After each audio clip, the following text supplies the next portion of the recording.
क्या महसूस करते हैं? हर स्कूल का कल्चर आपको एक जैसा लग रहा है, बच्चों से एकेडमिक एक्सीलेंस दरकार है, लेकिन अगर बच्चा एकेडमिकली अच्छा परफॉर्म नहीं कर पाता या पेपर्स में अपने आंसर्स में गलती करता है, क्या रुझान होता है टीचर्स का, पेरेंट्स का और उसके को क्लासमेट्स का? Thank you for having me. First of all, as an educationist मेरा बहुत सारे स्कूलों से ताल्लुक़ रहता है और एज अ विज़िटिंग फैकल्टी मैं डिफरेंट स्कूल्स के अंदर पढ़ाता हूँ। तो अब हम ये देख रहे हैं कि एक बहुत शिफ्ट ऑफ पैराडाइम आ चुका है एजुकेशन इंडस्ट्री में। In particular O and A levels के जो स्टूडेंट्स होते हैं, इनके काउंसलिंग सेशंस और इनको जो है इनकरेजमेंट बहुत ज़्यादा मिलती है, जो कि पहले मेरा ख्याल है कि एजुकेशन के अंदर मार पिटाई और डांट डपट का जो सिलसिला था उसको बहुत हद तक ओवरकम किया जा चुका है। और as an educationist I would say कि मैं जिस भी इदारे से मेरा ताल्लुक़ रहा है उसके अंदर मैंने यही देखा है कि वहाँ पे काउंसलर्स, स्टूडेंट काउंसलर्स और बिहेवियर कोच, इस तरह के जो है वो लोग अब मौजूद होते हैं, तो जो शायद हमारे टाइम पे स्कूलिंग के अंदर ये सारी फैसिलिटीज़ स्टूडेंट्स को अवेलेबल नहीं होती थी। तो गलती करना is a part of students life, और अगर वो गलती नहीं करेगा तो वो अपने आप को इम्प्रूव नहीं कर सकता। हर वो शख्स जो पहली दफ़ा कोई काम कर रहा होता है उससे आप गलती एक्सपेक्ट कर सकते हैं। तो this is normal human behaviour, I believe. बिल्कुल सही। अच्छा, ये सवाल मैं हिरा के पास लेके जाऊंगी। हिरा, आप क्या समझती हैं कि while Aneek is right in pointing out कि इस तरह के सब्जेक्ट एक्सपर्ट्स, काउंसलर्स, सपोर्ट हमारे पास नहीं मौजूद थी, but we were a generation जिसको काफ़ी हद तक टफन अप होना पड़ा था। एक इसका जो क्रिटिक है वो ये भी मौजूद है कि आज के बच्चों को there is something called examination anxiety, वो बहुत ज़्यादा होती है। कई स्कूल्स में ये रुझान भी हुआ कि जी एग्ज़ाम्स को एलिमिनेट कर देते हैं, it's too much pressure building, it's too competitive. बच्चा सिर्फ एक ख़ास ग्रेड के लिए मेहनत कर रहा हो ये अच्छी बात नहीं है, एक दिन में वो परफॉर्म करे अच्छी बात नहीं है। तो कई लोगों ने क्लास 8 तक, जब तक उनको बोर्ड के एग्ज़ाम्स में नहीं जाना, एग्ज़ाम्स को ही ख़त्म कर दिया। But what it cost was कि जब फिर 9th में 10th में बच्चों को फॉर्मल एग्ज़ाम्स की तरफ जाना पड़ा, उनके पास वो मेंटल कैपेसिटी, वो स्किल्स ही मौजूद नहीं थे कि how to deal with that pressure. इस पे आप क्या कहेंगी? Assalamu alaikum and thank you very much, Sidra, for bringing such an important topic today for discussion. और हम लोग बच्चों के हवाले से बात कर रहे हैं, तो मैं एज अ पेरेंट भी इधर बात करूँगी कि आई हैव गॉट 3 किड्स। जो बड़ी वाली बेटी थी, she went to obviously she is 23 now, तो मैंने वो वाला टाइम भी देखा है, एग्ज़ाम्स वाला, टफनेस वाला। और अब मेरे जो बच्चे हैं, they are going through what you talked about. इसके लिए मैं एक बात कहना चाहूँगी कि आजकल का जो ज़माना है, particularly, and I'm a coach, I deal with so many people, मेरे ख्याल में से वो जो हमारी रेडीनेस थी टू फेस दैट टफनेस, वो ज़रा ख़त्म हो गई है और उसको कम किया जा रहा है। उसके अंदर कुछ पॉजिटिव्स भी हैं, कुछ नेगेटिव्स भी हैं। पॉजिटिव उसकी ये है कि बहुत ज़्यादा हमारी इन्वायरमेंट जो आजकल की सोसाइटी है उसमें स्ट्रेस जो है, it is become the number 1 cause for a lot of issues and problems, illnesses. आप दुनिया में कहीं भी किसी भी खित्ते में जाएं तो जी स्ट्रेस जो है वो नंबर 1 कॉज होता है कि जी प्रॉब्लम्स का, इलनेसेस का, बॉडी के अंदर जो आपके बीमारियां आती हैं उसकी कॉज है। तो उसको कम करने के लिए जो है वी क्रिएट एन एनवायरनमेंट, या हम सपोर्ट सिस्टम्स क्रिएट करते हैं जिसमें हम कहते हैं कि जी स्ट्रेस को किस तरह से हम नेविगेट कर सकते हैं, उसको कम कैसे कर सकते हैं। जहाँ तक बच्चों का ताल्लुक है, I am not an expert on kids, but as a parent I would say कि थोड़ी सी इंसान के अंदर टफनेस ज़रूर होनी चाहिए, क्योंकि ज़िंदगी जो है वो खुद एक बहुत टफ मरहला है और उसके लिए इंसान को थोड़ा से इक्विप्ड ज़रूर होना चाहिए। अगर आप एक बच्चे को हिरा, ये गिरने ही वाले नहीं पॉइंट देंगे। पे मैं वापस आऊँगी। नहीं, यू एब्सोल्युटली राइट। और इस पॉइंट पे हम वापस आएंगे कि how can we actually not just toughen ourselves but also the people around us, और उसके लिए टेक्निक क्या होनी चाहिए। कुछ लोग टफ लव देते हैं, कुछ लोग डांट डपट का इस्तेमाल करते हैं। Will come to that. एक कॉलर काफ़ी देर से वेट कर रहे हैं, उनकी बात सुन लेते हैं। हेलो, अस्सलाम वालेकुम। बिस्मिल्लाहिर्रहमानिर्रहीम, अस्सलाम वालेकुम। ख्वाजा शाहिद बात कर रहा था मैंने कहा था माशाल्लाह आपको तो टॉपिक पे तो बोलना नहीं चाहिए, आपके माशाल्लाह रोज़ ही टॉपिक शानदार होते हैं, मगर इंसान तो गलती करता ही रहता है ज़िंदगी में, इसका नाम इंसान है। बाकी लोग इंसान को सोच समझ के किसी को गलती निकालने की बहुत से लोगों के, हमारे पाकिस्तान में ख़ास तौर पे हर आदमी में ये आदत पड़ गई है नुक्स निकालने की। ये हर इंसान को अच्छी सोच और पॉजिटिव सोच से बात करनी चाहिए। सब नेगेटिव सोच हो, यहाँ मेजोरिटी में हमारे मुल्क के अंदर 90% नेगेटिव लोग सोचते हैं, मगर पॉजिटिव सोच नहीं चाहिए। ये हमारा माशरा ज़रा बहुत तबाही की तरफ जा चुका है। अल्लाह ताला इसको पीछे करे, इंशाल्लाह ताला हमारा मुल्क सही हो जाएगा इंशाल्लाह ताला जल्द से जल्द। ये बिल्कुल सही, बहुत शुक्रिया ख्वाजा साहब कॉल करने के लिए। एक सवाल अनीक आपके पास लेके आऊँगे और उसके बाद हम ब्रेक की तरफ बढ़ेंगे। मुझे बताएं कि अगर इंसान को ये एहसास हो जाए, आई एम नॉट टॉकिंग सिर्फ बच्चे, मैं बड़ों की भी बात कर रही हूँ, कि उससे कोई गलती हो गई है, तो इंसानी फितरत है कि पहले ना वो ख़ुद एक्सेप्ट कर पाता है, ना दूसरों को बता पाता है कि मेरी गलती हो गई है। वो बहुत कोशिश करता है या तो गलती को छुपाने की या उसको मैनेज करने की। आपके ख़्याल में गलती को फौरी तौर पे एक्सेप्ट कर लेना ज़्यादा इम्पॉर्टेंट है? जी, मेरी नज़र में इंसान ख़ता का पुतला है। अल्लाह ने जब इंसान को बनाया, अगर हम इस्लामिक पर्सपेक्टिव से भी देखें तो उसमें तौबा और इस्तग़फ़ार के जो मामलात हैं वो इस वजह से हैं बिकॉज़ अल्लाह जो क्रिएटर है इंसान का, वो ये जानता है कि इंसान ने आके दुनिया में गलतियाँ भी करनी है। अब हमारी एज के लोग जो है वो क्राइम भी कर जाते हैं, बहुत सारी ऐसी चीज़ें हमसे सरजद हो जाती हैं जो कि शायद हम इंटेंशनली या इन आर गुड सेंसेस हम नहीं करना चाहते थे, लेकिन इंसान से गलतियां हो जाती हैं। इसका सबसे अच्छा हल यही होता है कि बजाय आप इसके कि आप उसको कवर करें या उसको जस्टिफाई करने की कोशिश करें, मेरी नज़र में बेहतर यह है कि अपनी गलती को एक्सेप्ट कर लिया जाए। But there is a slight difference. गलती करके अक्सर लोग पछताते हैं जब एक्सपोज हो जाते हैं, जब नुकसान उठा लेते हैं, और ख़ास तौर पे जब किसी का नुकसान कर देते हैं। मैं उन मिस्टेक्स की बात कर रही हूँ जब आपकी किसी हरकत की वजह से दूसरे को तकलीफ़ पहुँची हो, दूसरे का कोई माली या कोई और नुकसान हो गया हो। ऐसी सिचुएशंस में अगर आप उससे जाकर माफ़ी मांगते हैं, कई दफ़ा वो मौके महल को देखते हुए भी होते हैं, you haven't had a change of hearts, लेकिन अपनी रेपुटेशन को बचाने के लिए आप माफ़ी मांग रहे होते हैं, एक चीज़। दूसरा ये कि अनजाने में हुई गलती तो गलती करार पाएगी, लेकिन अगर आपने बैठ के बाकायदा प्लानिंग की है, स्कीम किया है, किसी को नीचा दिखाने की कोशिश की है, उसको तकलीफ़ पहुँचाई है, और बाद में आप उससे जाके रो पिट कर माफ़ी तलाफ़ी करने की कोशिश करें, तो क्या उसको भी एक गलती की तरह ही ट्रीट करना चाहिए? Let's bring that into our discussion. Hira, आप क्या कहेंगी? सिद्रा, अभी जो हम बात कर रहे थे कि गलती जो है उसके लिए अल्लाह ताला ने भी मार्जिन दिया हुआ है, लेकिन अल्लाह ताला साथ में ये भी कहता है, which is part of our दीन, दैट हर अमल के पीछे आपकी नीयत जो है वो काउंट करती है। तब आपने जैसे ये कहा कि जी आपकी नीयत क्या थी, what was your intention behind this, आपने ये क्या सोच के ये काम किया था, उसके ऊपर जो है इंसान, I mean whoever the person is, ये देखना बहुत ज़रूरी है कि जी उसने किस नीयत के साथ काम किया है। नंबर 2 ये कि अगर आपकी इंटेंशन नहीं थी और आपसे कोई ऐसी गलती हो गई है, तो साथ ही के अंदर दूसरी बात जो हम ये कहते हैं कि दूसरे लोगों को भी कंपैशन और एम्पैथी रखनी चाहिए, यानी अपने अंदर वो मादा रखना चाहिए कि आप अगले को चांस दें, उसको फॉरगिव कर सकें। So it's a two way thing. ये वाली इसमें मैं कहूँगी कि इंटेंशन की बहुत बड़ा एलिमेंट प्ले करता है, और अगर आपने कोई गलत काम करने के बाद भी अगर आपके अंदर रियलाइजेशन आई है, तो ये भी आपके दीन के अंदर है दैट अगर आपको ये रियलाइज़ हुआ है कि मैंने एक जानबूझ के गलत काम किया है और मुझे ये काम नहीं करना चाहिए था, उसमें भी अल्लाह ताला कहते हैं कि अगर उसकी भी तो माफ़ी मांग लो तो आई विल फॉरगिव यू। तो अगर अल्लाह की ज़ात फॉरगिव कर सकती है, तो इंसान के अंदर भी ये होना चाहिए कैपेसिटी कि वो अगले को। अच्छा, दिस इज़ वेरी इंटरेस्टिंग। आपने जो बात कही ना, देखें जब ये वक्त के साथ हम में इतना ढारस, इतनी मेचोरिटी आ जाए तो शायद ये करना आसान होगा, लेकिन शुरू में अगर आप एक्सपेक्ट करें कि हमारे अंदर वो डिवाइन पावर आ जाए कि जैसे अल्लाह अपने बंदे को माफ़ कर देता है, अल्लाह हर एक से मोहब्बत करता है अपनी तमाम मखलूक से, इंसान भी वो करे, I think that is biting bigger than we can chew. लेकिन अनीक, इसी चीज़ को आपके पास लेके आना चाहूँगी। Ji Hira, I am gonna come back to you, but let me take a comment from Aneek as well.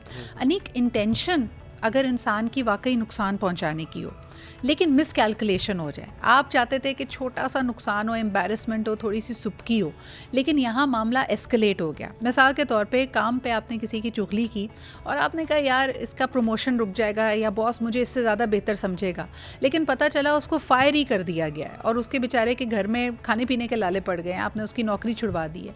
या घर में किसी ने शरारत की कि मियाँ बीवी की लड़ाई हो जाए, लेकिन वो लड़ाई इतनी एस्केलेट होती है कि वो ताल्लुक, वो रिश्ता ही ख़त्म हो जाए। तो छोटा सोचा था लेकिन किसी का बड़ा नुकसान कर बैठे, क्या ये भी एक गलती हुई? सिर्फ मैडम, जिस बात का आप जिक्र करिए, अनफॉर्चुनेटली हमारी पाकिस्तानी सोसाइटी में कॉर्पोरेट सेक्टर से लेकर एजुकेशन सेक्टर तक दिस इज़ वेरी कॉमन कि हम छोटी छोटी ऐसी गलतियां कर रहे होते हैं डेलिब्रेट तौर के ऊपर। इसकी जो बेसिक रीज़न होता है वो ये होता है कि हम एक अकाउंटेबिलिटी का या पकड़े जाने का या हमारी रेपुटेशन को हमें लगता है कि कोई स्टेक नहीं है, तो हम किसी को नुकसान पहुंचाने की हद तक भी चले जाते हैं। और कभी कभी वो नुकसान बहुत बड़ा इम्पैक्ट क्रिएट करता है किसी और की ज़िंदगी में, जैसे कि डिफरेंट किस्म के इल्ज़ामात लगाना और डिफरेंट चीज़ें ऐसी हम कर जाते हैं अपनी रोज़मर्रा की ज़िंदगी में, जिससे किसी की ज़िंदगी इन अ लॉन्गर टर्म तबाह हो सकती है। तो इस पे जो मेरा टेक है वो ये है कि ये सिर्फ इस वजह से कि हमें वो एहसास नहीं है।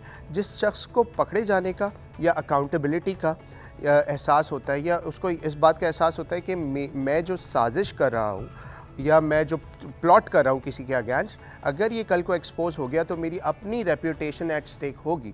जब तक इंसान को किसी चीज़ का डर नहीं होता तब तक वो अपनी इस्लाह करने की कोशिश नहीं करता और इन चीज़ों को अवॉइड नहीं करता।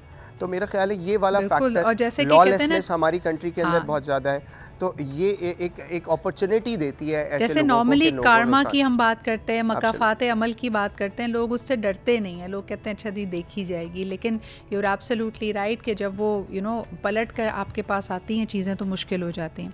एक और तरह की मिस्टेक्स का जिक्र करते हैं कि जहाँ आपकी बेहतरीन इंटेंशन के बावजूद you made a choice which is not right for you. जैसे आपने कोई नौकरी एक्सेप्ट कर ली, कोई डिग्री प्रोग्राम में दाखिला ले लिया, या फिर कोई शादी या कोई रिश्ता कायम कर लिया जो दैट यू रियलाइज़ कि is a mistake and it is not for you, it is not the right fit for you. आम तौर पे हमारे माशरे में उससे बैक ऑफ करना या उस तरह की मिस्टेक को करेक्ट करना बहुत मुश्किल होता है। क्या कहेंगी इस पे हिरा? नाज़, आपने इंटरेस्टिंग बात की कि मिस्टेक जो है वो है क्या बात। I would also elaborate on that thing.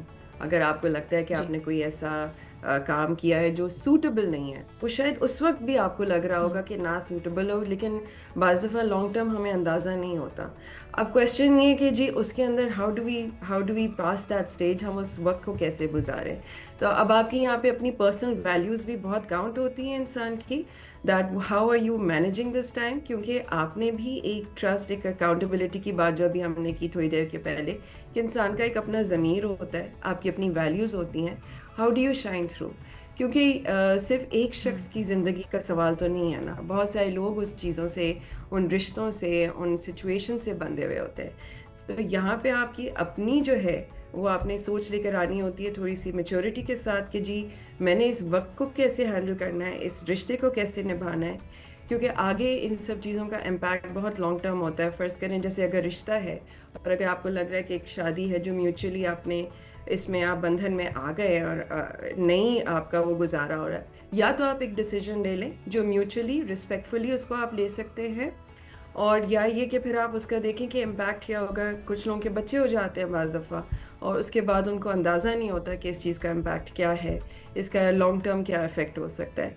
तो हर मामले के अंदर अपने आप को लेके मैच्योरली उसको देखना कि जी इसका इम्पैक्ट क्या आएगा, दूसरों पे इसका क्या असर होगा, मैं इसका क्या इसको किस तरह से बेहतर बना सकता हूँ इस सिचुएशन को।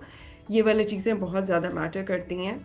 अच्छा, slightly on a different tangent Hira, but I want your comment on it, और एक कॉलर भी वेट कर रहे हैं, इसलिए थोड़ा सा रिक्वेस्ट करूंगी कि इस पर मुख्तसर कमेंट कीजिएगा। मुझे बताएं कि समटाइम्स मैं अपनी ड्रामों में, अपनी कहानियों में जो हमारे स्क्रीन्स पे दिखाए जाते हैं उसमें अक्सर हम दिखाते हैं कि किसी ताल्लुक़ को ख़त्म कर देने के बाद पछतावा बहुत होता है, यानी हीरो अलग परेशान, हीरोइन अलग परेशान, और उसके बाद वो सोच रहे होते हैं यार पहले शायद जो उनको लग रहा था कि रिश्ता कायम करके गलती की, फिर उसके बाद एक दिखाते हैं पूरे 1-2 एपिसोड्स के रिश्ता तोड़ कर गलती की। तो इसकी वजह से भी लोगों के फियर फैक्टर्स बहुत ज़्यादा उनके अंदर अभाम आ जाता है कि भाई क्या करें क्या ना करें, and there is a complete paralysis जिसमें वो डिसीजन नहीं ले पा रहे होते हैं। क्या कहेंगी इस पे आप कि ये एक एक्यूरेट पोर्ट्रेयल है? बिल्कुल, बहुत सारी दफ़ा इस तरह के केसेस होते हैं, और यहाँ पे मैं हज़रत अली का कॉल जो है वर्बिटम तो मुझे नहीं याद है, लेकिन मैं कहूँगी कि उन्होंने भी कहा है कि ऐसे लोगों के साथ वक्त गुजारो जिनका एक्सपीरियंस हो, यानी लाइफ का एक्सपीरियंस। तो बहुत सारे डिसीजन मेकिंग में हम बड़ी जल्दबाजी भी करते हैं, हम खुद से बहुत सारी चीज़ें सोचते हैं, हम उनको डिस्कस नहीं करते, हम एक्सपीरियंस लोगों के साथ नहीं बैठते हैं, हम लोगों का मशवरा नहीं लेते हैं, और हम बहुत जल्दबाजी भी करके और अपने इमोशंस को लेके, और ये वाले बहुत सारे फैसले होते हैं ज़िंदगी के जो आपको इमोशनली नहीं करने, यानी आप रिएक्ट ना करें सिचुएशंस को, आप उनको रिस्पॉन्ड करें, यानी बैठ के सोचें कि इसका इम्पैक्ट क्या होगा, उन लोगों से मशवरा जो एक जज्बात, बिल्कुल जो एक जज्बात का एक एवलांच होता है, पहले उसको बैठ जाने दें, उस गुबार को बैठ जाने दें ताकि आपको रास्ता क्लियर नजर आए। गलती और जल्दबाजी की, कई दफ़ा आप छोटी सी गलती को बड़ा बना लेते हैं, एस्केलेट कर लेते हैं और गलती का खमियाजा फिर आपको सारी ज़िंदगी भुगतना पड़ता है। मैंने अभी हिरा से भी यही सवाल किया था कि हमारी कई स्टोरीज़ में, यानी काश कि हमारी ज़िंदगियाँ भी वो 26 किस्तों के ड्रामे की तरह होती जिसके आखिर में हर बुरी नीयत रखने वाले इंसान को अपनी गलती का एहसास हो जाता, अपने गलत रवैये का एहसास हो जाता।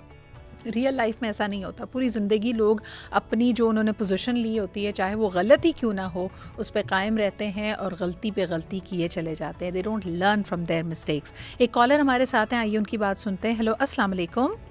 वालेकुम सलाम सिद्रा मैम, आपकी बहुत इंटेलेक्चुअल टीम है, बहुत अच्छा टॉपिक है। देखिए, जो गलती पे डर जाए वो शैतान हो जाता है, शैतान बन जाता है। जैसे इब्लीस को रंगे दरगाह कर दिया गया था। और ये मेरा चैलेंज है पूरी दुनिया को कि आप किसी के साथ ज्यादती चुगलखोरी करके देखें, उसका अंजाम जो है मरने से पहले अल्लाह आपको दुनिया में जरूर दिखाएगा। और माफी मांग लेने से और रियलाइज करने से अल्लाह राजी होता है, क्योंकि आप सब पढ़े लिखे हैं कुरान और हदीस से। जी सर, आपसे एक छोटा सा सवाल करना चाहूँगी, आपकी नज़र में कौन सी गलती नाकाबिले माफ़ी है? ऐसी गलती नाकाबिले माफ़ी जिससे उसका ईमान, उसका दीन, उसका मजहब, उसकी जान, उसकी माल खतरे में आ जाए और उसका नुकसान ऐसा हो जाए कि आइंदा आने वाली नस्ल भी उससे परेशान हो जाए। तो ऐसी गलती नहीं करनी चाहिए। मैं फिर भी मैं चैलेंज करता हूँ, लोग तरह तरह की गलतियाँ करें मगर समझ जाए, अल्लाह ने फरमाया ना कुरान में कि ना उसे नींद आती है ना ऊँघ आती है। बहुत शुक्रिया आपके कॉल करने का। ये जो आपने बात की है ना कि संभल जाएं गलती करके, अनफॉर्चुनेटली मुझे लगता है कि कहीं ना कहीं माशरा ये जो आउट ऑफ जेल कार्ड है या गलती करके संभलने का जो एक ऑप्शन है वो सिर्फ मर्दों को देता है। अनीक, आपके पास ये सवाल लेके आना चाहूँगी कि ख़ास तौर पे अगर बेवफाई की बात कर ली जाए, चीटिंग की बात कर ली जाए, आपको लगता है कि ख़वातीन को भी हमारा माशरा उतनी ही स्पेस देता है? एक कपल की बात कर लेते हैं, अगर मर्द की चीटिंग हो जाए उससे या कोई थर्ड पार्टी के साथ वो इन्वॉल्व हो जाए, थोड़े अरसे बाद उसको ख्याल आता है कि नहीं जी मुझसे तो बड़ी गलती हो रही, मैं अपना घर ख़राब नहीं कर सकता। वो रोता पिटता माफ़ी तलाफ़ी करके बीवी के पास आता है, बीवी अक्सर उस औकात उसको माफ़ कर देती है। अब इसी सिचुएशन को अगर हम रिवर्स कर लें तो आप समझते हैं कि मर्द इतनी ताकत रखते हैं, इतनी इमोशनल स्पेस रखते हैं कि औरत को भी उसकी गलती माफ़ कर देंगे? Sidra, it's a very difficult question to answer as a married person. I would say कि आप बिल्कुल, मैं आपसे एग्री करूँगा इस बात में कि हमारी सोसाइटी के अंदर जो मेल डोमिनेंस का फैक्टर है वो इस हद तक बढ़ चुका हुआ है कि ना सिर्फ ये बल्कि बहुत सारी मर्दों की गलतियाँ जो कि वो खुलेआम करते हैं और उसको बाद में बरमला एक्सेप्ट भी कर लेते हैं, क्योंकि उनको इस बात का पता होता है कि वो माफ़ कर दिए जाएंगे। लेकिन ख़वातीन दूसरी तरफ अपने छोटी से छोटी मिस्टेक अगर उनसे हो जाए तो उसको उनको छुपाना पड़ता है, उस पर पर्दा डालना पड़ता है। वजह यह है कि उनको पता है कि सोसाइटी उनको किस नज़र से देखेगी और ऐसा होना नहीं चाहिए। लेकिन हमारी इस्लामी माशरे के होने के बावजूद और एक मुसलमान सोसाइटी होने के बावजूद हम मर्द और औरत के अंदर डिफ्रेंशिएट करते हैं on the basis of their mistakes. वही गलती अगर औरत से होती है तो उसको सारी ज़िंदगी के लिए लेबल कर दिया जाता है और मर्द जो है can get away with anything. तो आई वुड रियली बल्कि कई ऐसी सिचुएशंस, अनीक इसको मज़ीद अगर हम आगे लेके चलते हैं और आप ही का कमेंट इस पे लेना चाहूँगी कि कई दफ़ा जिस चीज़ों में औरत की गलती ना भी हो तो उसमें भी हम विक्टिम ब्लेमिंग करते हैं। यानी अगर कोई हरासगी का वाक़या है, कोई सेक्सुअल असॉल्ट है, उसमें भी आपने देखा है कि हमारे ओहदादारान, हमारे मुहाफ़िज़ीन, हमारे सिक्योरिटी पर्सनल तक के लोग इस तरह के सवाल उठा देते हैं कि खातून इतने बजे बाहर निकली क्यों थी, उसने ये कपड़े पहने क्यों थे। यानी वो जो बेचारा विक्टिम है जिसके साथ ज़्यादती हुई है, हमने वो गलती भी उसी की बना दी। ये रविश कब जाएगी? ऐसे ही है। और it's finally comes around accountability कि जब आपको मालूम है कि एक ऐसी नैरो माइंडेड सोसाइटी जो है अनफॉर्चुनेटली हमारे पास एक डेवलप हो चुकी है जो ख़वातीन को ऑब्जेक्टिफाई करती है और ख़वातीन की ड्रेसिंग सेंस और उनके रहने सहने का, उनकी फ्रीडम ऑफ चॉइसेस, उनकी फ्रीडम ऑफ स्पीच को जो है वो एक नेगेटिव एंगल से जो है वो पोर्ट्रे किया जाता है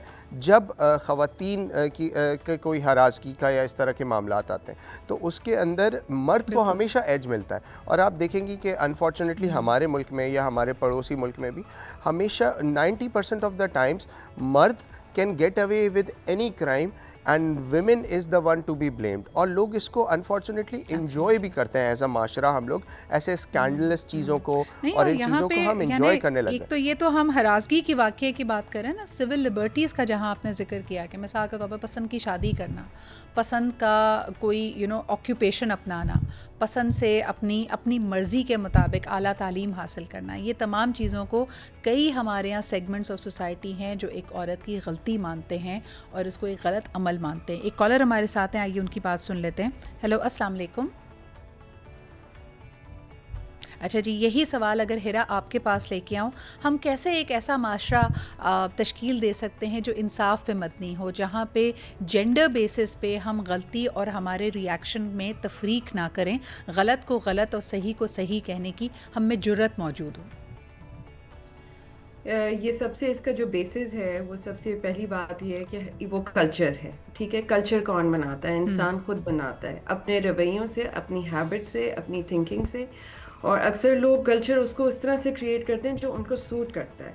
और जो अभी बात अनीक ने कही, उसी चीज़ को मैं आगे लेके चलूँगी कि जी ख़वातीन जो हैं उनको भी बहैसियत इंसान के देखना चाहिए, ना कि जी के ऑब्जेक्टिव हो कि जी ऑब्जेक्ट नहीं है, कोई शय नहीं है, कोई चीज़ नहीं है, इंसान है। तो हर इंसान के जो हुकूक है अल्लाह ताला ने वो बराबर बनाए हैं। और औरतों को तो अल्लाह ताला ने इस्लाम में ख़ास तौर पे बहुत ज़्यादा हुकूक दिए हैं जिनको अक्सर नहीं बयान किया जाता है। ख़वातीन के इतने ज़्यादा हुकूक हैं जिनकी अगर तलाक हो जाए ख़ास तौर पे, अल्लाह ताला ने उनको बहुत हुकूक जो है उसके लिए दिए हुए हैं। But absolutely. हिरा, एक और कॉलर हमारे साथ हैं, उनकी बात सुन के मैं फ़ौरन आपके पास दोबारा आती हूँ। हेलो, अस्सलाम वालेकुम। वालेकुम सलाम जी, कौन साहिबा कहाँ से बात कर रही हैं? अस्मा बात कर रही कराची से। मैं मुझे बच्चों के हवाले से जो आपका टॉपिक था उसके हवाले से क्वेश्चन करना था। हम ये कैसे पता लगा सकते हैं बच्चों के लिए, कैसे मालूम कर सकते हैं कि बच्चा जो रिएक्शन दे रहा है? मैं आपको अपनी बेटी की एग्जांपल देती हूँ। उनको 2 मंथ से जो उनकी तबीयत ठीक नहीं है, वो पेट में जो है वो शदीद पेन की शिकायत कर रही थी।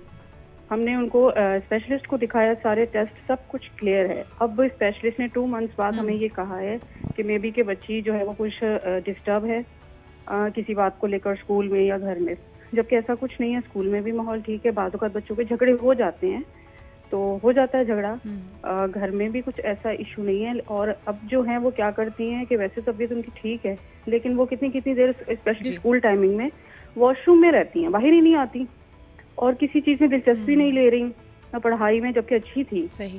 तो कैसे पता चले कि बच्चे को कोई इशू है या फिर बच्चा कोई जानबूझ के ऐसा काम कर रहा है? कैसे पता? देखिए, इसमें थोड़ा सा अस्मा, अगर मैं आपकी इस सवाल को ही थोड़ा करेक्ट करने की कोशिश करूं, end of course subject experts can comment on it, कि जब आपने कहा ना कि वाकई कोई मसला है या जानबूझ के ऐसे कर रहे हैं, देखिए बच्चे का रवैया प्रॉब्लमैटिक है, ये नॉर्मल यानी बच्चों की तरह का रवैया नहीं है। तो इसमें ये बात तो बड़ी वाज़ेह है कि कोई चीज़ इनको तकलीफ़ दे रही है। जिस चीज़ का आप इशारा कर रही हैं वो बाकायदा ये हो सकती है कि is it a medical problem, is it an actual painful situation, या ये एक साइकोसोमैटिक पेन है जिसके अंदर बच्चा पेन एक्सपीरियंस कर रहा है, बच्चा विड्रॉ कर रहा है, बच्चे के साथ कोई ऐसी चीज़ हुई है जो उसको रेगुलर इंटरपर्सनल रिलेशनशिप्स बनाने में, लोगों से आम तरीके से बात करने, घुलने मिलने से रोक रही है। लेकिन वो शायद एक आड़ में, क्योंकि वो बच्ची कह नहीं पा रही है, तो she is acting in a certain way. तो पहले तो मेरे ख्याल में बहैसियत एक वालिद यानी एक पेरेंट के, आपको ये अभाम हटा देना चाहिए कि बच्चा कोई ड्रामा कर रहा है। छोटे बच्चे ड्रामा नहीं करते। लेकिन बहरहाल आपके सवाल का मैं जो ना एक इनपुट अपने दोनों गेस्ट से भी लेती हूँ, but I would strongly recommend seeing a child psychologist और चाइल्ड साइकियाट्रिस्ट एज वेल, अगर आपके पास मेडिकली ये एविडेंस आ रहा है कि बच्चे के साथ कुछ गलत नहीं है। But thank you so much for calling in. Hira, do you want to comment on this unique situation? मेरे पास इस तरह के कुछ केसेस आ चुके हैं, एंड आई वुड, आपने बड़ी अच्छी बात कही कि प्लीज़ पहले तो बच्चे के ऊपर से लेबल हटा दें, और दूसरा ये है कि बच्चा सिर्फ उस वक्त खुलता है या अडल्ट भी उसी वक्त सिर्फ बात करता है जब उसको कोई एक सेफ़ इन्वायरमेंट ऐसी मिलती है जहाँ पे उसको लगता है कि मैं अगर कुछ बोलूँगा तो मेरी बात सुनी या समझी जाएगी।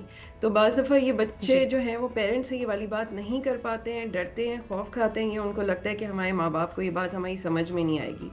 तो आया कि अगर आप एक थेरेपिस्ट के पास जाएं, और प्लीज़ उसको भी ये ख्याल रखें कि जब आप किसी के पास जाएं तो उनको ये वाली फीलिंग बिल्कुल नहीं आए कि जी there is something wrong with them. ऐसी बात नहीं। हमारे माशरे में ये बहुत बड़ा इशू हो जाता है कि जी भी हम कभी थेरेपिस्ट के पास जा रहे हैं या काउंसलर के पास जा रहे हैं तो जी ये मेंटली बच्चा स्टेबल नहीं है। तो प्लीज़ ये वाली पहली तो आपको ये बात खुद घर के अंदर उसके अपने साथ करनी होगी, और उसके बाद अगर आप उसको लेके जाएं तो आपको उसको कहें कि बेटा दिस इज समबडी, कि आप उनसे खुल के बात करें।